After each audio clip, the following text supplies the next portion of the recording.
Football মাঠে সাফল্যের চূড়ায় পৌঁছানোর পর এবার নতুন এক মাইল ফলকের নাম লেখালেন লিওনেল মেসি। বিশ্বকাপজয়ী আর্জেন্টাইন অধিনায়ক এবার পা রাখছেন রিয়েল এস্টেট ব্যবসায়।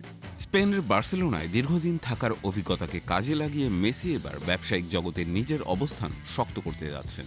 মেসির এই নতুন রিয়েল এস্টেট কোম্পানির নাম এডিফিউসো রোজ টাওয়ার সোচিমি, যা সম্প্রতি স্পেনের বাজারে আত্মপ্রকাশ করেছে।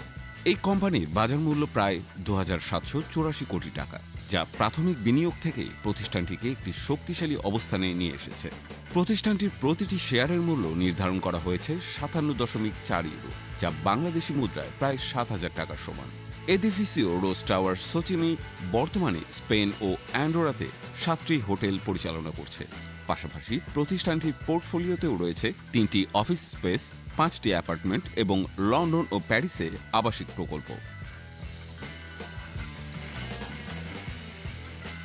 এই প্রকল্পগুলোর মাধ্যমে প্রতিষ্ঠানটি কাতালুনিয়া অঞ্চলের নতুন বিনিয়োগ আকর্ষণ করতে চায়।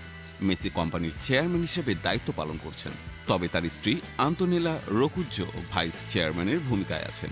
খেলার ব্যস্ততার কারণে মেসি কোম্পানির দৈনন্দিন কার্যক্রমে সরাসরি সম্পৃক্ত না থাকলেও তার স্ত্রী ব্যবসার অনেক দিক সামলাচ্ছেন। পোর্টফোলিও স্টক এক্সচেঞ্জের প্রধান নির্বাহী সান্তিয়াগো নাভারো জানিয়েছেন, কোম্পানিটি নতুন বিনিয়োগকারী খুঁজছে, বিশেষত কাতালুনিয়া অঞ্চলে যারা বিনিয়োগ করতে আগ্রহী। নাভারো আরও জানান, স্পেনের কেন্দ্রীয় ব্যাংক কর্তৃক তদারকি করা এই প্রতিষ্ঠানটির মূলধন বাড়ানোর পরিকল্পনা রয়েছে। মেসির এই ব্যবসায়িক উদ্যোগ ফুটবলের বাইরেও তার বহুমুখী দক্ষতার পরিচয় দেয়।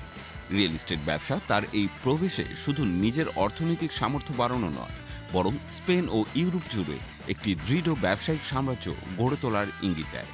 মেসির এই উদ্যোগ শুধু ব্যবসায়িক দুনিয়ায় নয়, ভক্তদের কাছেও অনুপ্রেরণা হয়ে দাঁড়াবে। ফুটবলের মাঠে যেমন তিনি কিংবদন্তি, তেমনি ব্যবসায়িক ক্ষেত্রেও তার এই পদক্ষেপ নতুন দৃষ্টান্ত স্থাপন করতে পারে।